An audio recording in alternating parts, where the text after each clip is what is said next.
If one discards all this, if it is possible, discard rituals, discard totally faith, belief, altogether put aside the spiritual hierarchical system, any authority, the authority, which to me is a criminal act to have in the world of so-called spirit an authority. That seems to be an anathema to me. So, if we can put aside all that, if it is possible, and I think it is possible, not only possible, it is actual, then we had to inquire what is religion? What is the religious mind or the religious activity of a human being? Not away from daily life, not something outside our activity from morning till night. If it is concerned with life, then we have to inquire, is it possible, living in this modern world, with all the noise that's going on, preparation for wars, violence,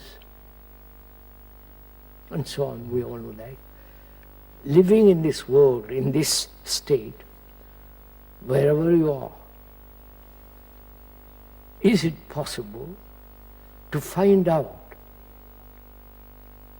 not through others, not through some book, the Quran or the Bible or some ancient Hindu literature, sacred literature, but for oneself. And the inquiry into that is not a selfish activity. The inquiry or the exploration, or if you like to use the word research, to find out if there is something beyond man's process of thought. Yes. Because after all, thought has put all this together. The robes, the rituals, the demand for faith, dogma, the whole thing has been built up carefully with great deliberation. The whole structure of so-called religious way. Would you agree to that? Yes, but religion seems to say, in its commonly accepted sense, that thought must be used to approach whatever it is that religion is That's trying what to we are approach. asking. That we are saying, and also are questioning whether thought, which has built this whole so-called religious structure, and also which thought has built the extraordinary world of technology, is the same thought.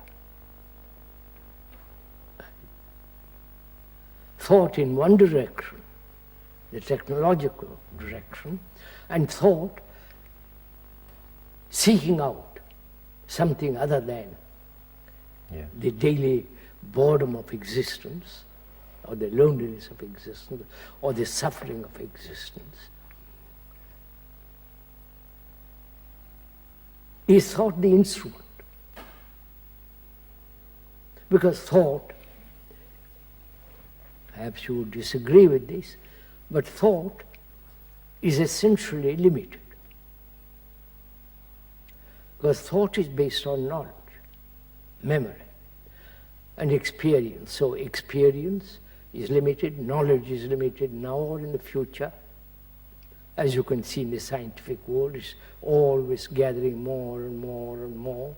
And therefore when there is more, it's limited. I hope I'm making myself clear on this point. Yes, whatever there can be more of More of it must is be limited. obvious. Yes. So, thought is limited. And thought is trying to find out the limitless. It can invent, it can imagine, and build on that imagination. Or say, there is something and have faith about that. So many people turn to, or come up with what they would consider perhaps revelation. A revelation. Which is what, in your view? These are words which have been very carefully considered. What do we mean by revealing what? Either a conditioned experience, and therefore limited experience, and if I am devout Catholic and believe in all what they say, dogmas and all that, Savior, my thought is limited with regard to religion, being a Catholic or a Protestant or whatever you will. And that limited thought, limited inquiry can never understand or grasp the immense significance of that which is immense, immeasurable.